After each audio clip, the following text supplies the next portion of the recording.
एक घने हरे भरे जंगल में, जहां ऊंचे ऊंचे पेड़ आसमान छूते थे और रंग बिरंगे पक्षी दिन भर गाते थे, वहां मिकू नाम का एक छोटा बंदर रहता था। मिकू कोई ऐसा वैसा बंदर नहीं था, वह पूरे जंगल का सबसे मिस्चिफी और चंचल जीव था।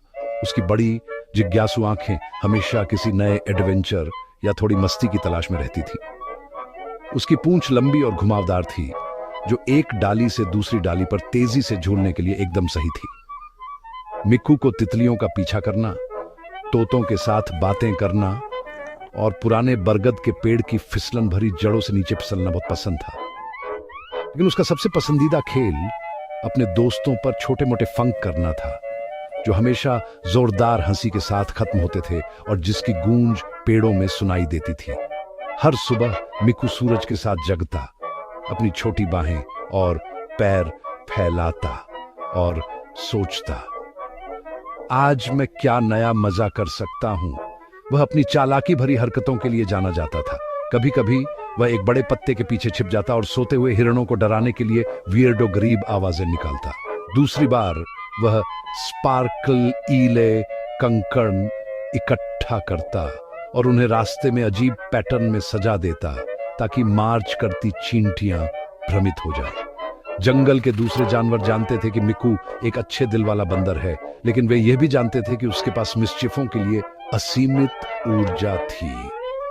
उसकी मां अक्सर उससे कहती थी, मिक्कू मेरे प्यारे, थोड़ा मजा करना आत्मा के लिए अच्छा है, लेकिन ज्यादा परेशानी पैदा न करने का ध्यान रखना। मिक्कू हमेशा सिर हिलाता और अच्छा बनने का वादा करता, लेकिन उसकी आंखों में चमक एक अलग कहानी कहती थी। जंगल उसका खेल का मैदान था और हर पत्ता, बेल और जीव उसके बड़े खेल का हिस्सा था। हालांकि वह अपनी सामान्य हरकतों से थोड़ा बोर हो गया था। वह कुछ ऐसा शानदार करना चाहता था, एक ऐसा फंक जो इतना अद्भुत हो कि सभी जानवर उसके बारे में कई दिनों तक बात करते रहे। वह एक नई तरह के जादू की लालसा रखता था, कुछ ऐसा जो उसके गेमों को और भी रोमांचक बना दे। वह अपने दिन ऊंचा झूलते हुए और जंगल में गहरा उतरते हुए बिताता, हमेशा कुछ असाधारण चीज की तलाश में रहता, ताकि उसे अपना अगला बड़ा विचार मिल सके। एक धूप भरी दोपहर जंगल के एक ऐसे हिस्से की खोज करते हुए जहां वह पहले कभी नहीं गया था, एक मीठी और लुभावनी गंध ने उसकी नाक गुदगुदाई। यह किसी भी दूसरी सुगंध से अलग थी, सबसे पके आमों से भी ज्यादा मीठी और सबसे खूबसूरत चमेली के फूलों से भी ज्यादा फ्रेग्रेंसित। मिक्कू की नाक उत्सुकता से फड़की और उसकी छोटी बंदर वाली दिल धड़कने लगा। वह निश्चित था, एक ऐसी निश्चितता के साथ जो उसके पूरे अस्तित्व को भर दिया, कि यह अद्भुत गंध उसे उस नए एडवेंचर तक ले जाएगी जिसकी वह तलाश कर रहा था। गंध का पीछा करते हुए वह घनी झाड़ियों में से सरपट भागा। उसका दिमाग उस स्वादिष्ट चीज के विचारों से दौड़ रहा था जो उसका इंतजार कर रही थी। मिक्कू मनमोहक खुशबू का पीछा करता रहा। उसके छोटे पैर जंगल के फर्श पर धीरे धीरे थपथपा रहे थे। हर कदम के साथ खुशबू और तेज और मीठी होती गई, उसे एक अपरिचित धूप छांव वाले खुले मैदान में ले जाती हुई। और वहां खुले मैदान के बीच में वह सबसे अद्भुत पेड़ था जो उसने कभी देखा था। वह बहुत ऊंचा पेड़ नहीं था, लेकिन उसकी पत्तियां सुनहरी रोशनी से चमक रही थी और उसकी डालियों से सबसे सही मोटे केलों के गुच्छे लटक रहे थे। ये केले एक नरम जादुई रोशनी से चमक रहे थे, छोटे दिल की धड़कनों की तरह धीरे धीरे धड़क रहे थे। वे अद्भुत खुशबू का स्रोत थे और मिक्कू का मुंह उन्हें देखकर ही पानी से भर गया। उसने ऐसा पेड़ पहले कभी नहीं देखा था। ऐसा लग रहा था कि वह एक शांत ऊर्जा के साथ गुनगुना रहा है और उसके चारों ओर की हवा गर्म और जादुई महसूस हो रही थी। मिक्कू केवल एक पल के लिए हिचकिचाया। उसकी स्वाभाविक सावधानी उसकी भारी उत्सुकता से लड़ रही थी। उसने यह देखने के लिए चारों ओर देखा कि क्या कोई इस विशेष पेड़ की रखवाली कर रहा है, लेकिन खुला मैदान शांत और खाली था। प्रलोभन इतना बड़ा था कि उसे रोकना मुश्किल था। अपने चेहरे पर एक मिस्चिफी मुस्कान फैलाते हुए उसने फैसला किया कि ये जादुई केले केवल उसके लिए बने हैं।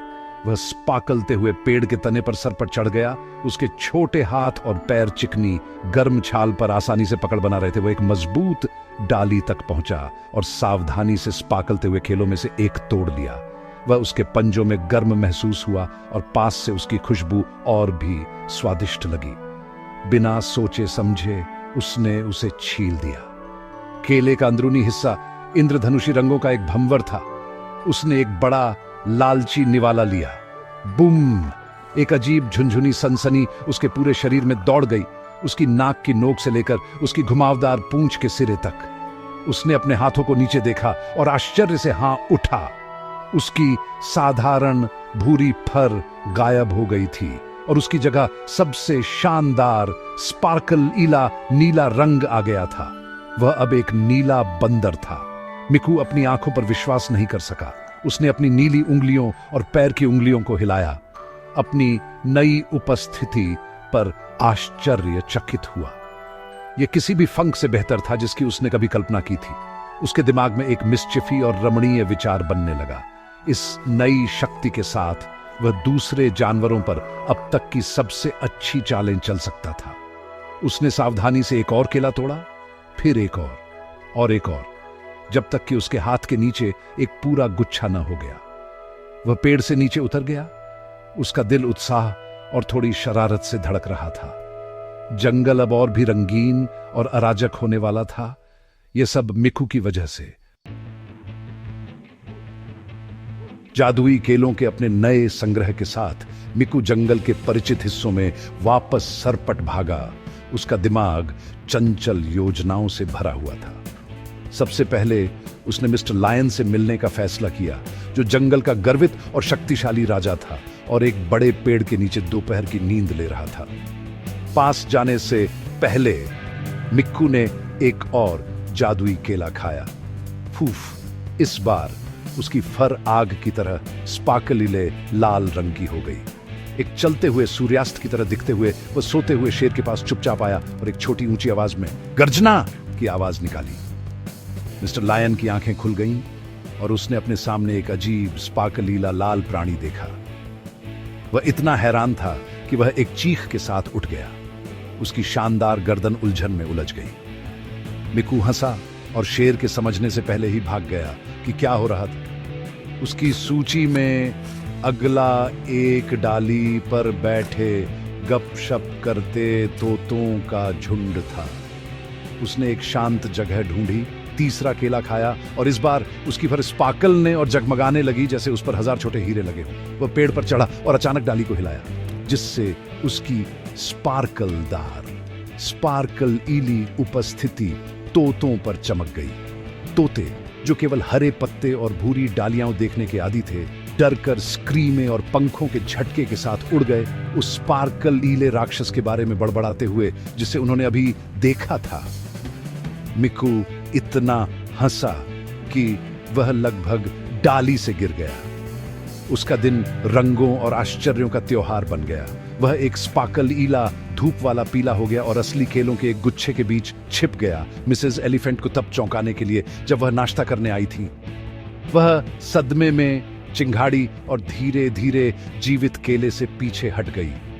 फिर वह एक प्यारा बैंगनी रंग का हो गया और शाम की छाया में घुल मिल गया।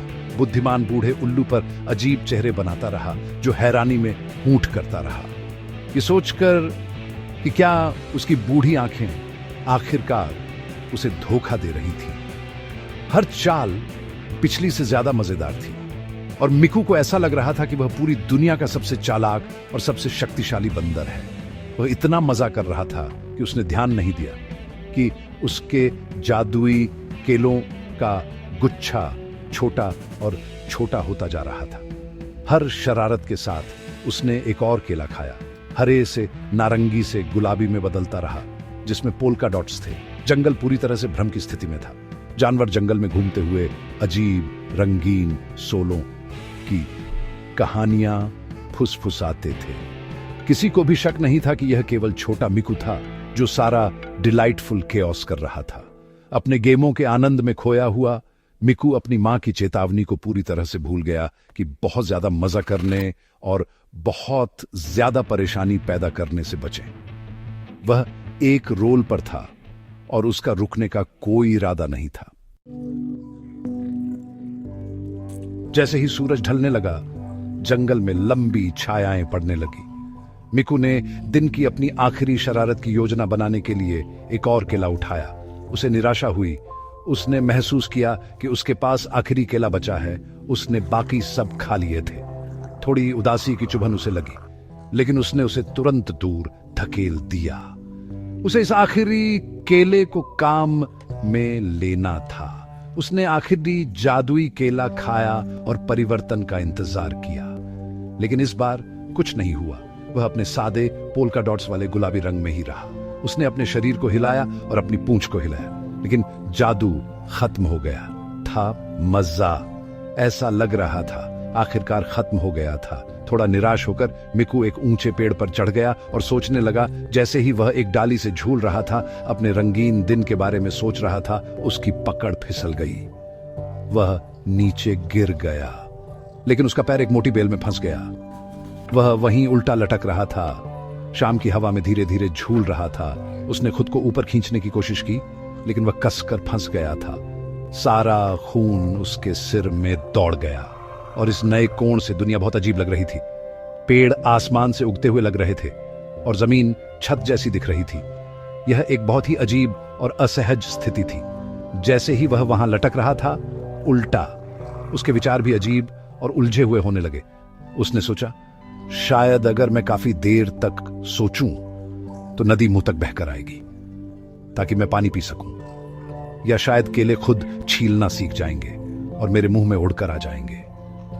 वह अपने ही अजीब उल्टे विचारों पर हंसा। हे भगवान, उसने सोचा, यह तब होता है जब आप बहुत ज्यादा मजा करते हैं।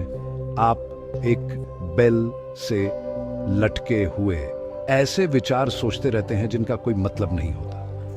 उसे एहसास हुआ कि जबकि रंगीन मिस्चीफों का उसका दिन बहुत रोमांचक था, इसने उसे इस मुश्किल स्थिति में डाल दिया था। वह वहां बहुत देर तक लटका रहा, आसमान में तारों को निकलते हुए देखता रहा, जो अब उसके नीचे एक अंधेरे फुर्श जैसा दिख रहा था। उसे आखिरकार समझ आया कि उसकी मां का क्या मतलब था। मजा करना जीवन का एक अद्भुत और महत्वपूर्ण हिस्सा है, और उसका जादुई दिन ऐसा कुछ था जिसे वह कभी नहीं भूलेगा। लेकिन किसी भी अच्छी चीज की अति परेशानी का कारण बन सकती है, जैसे कि उल्टे लटकना और सिर में उल्टे सीधे विचारों का भरा होना।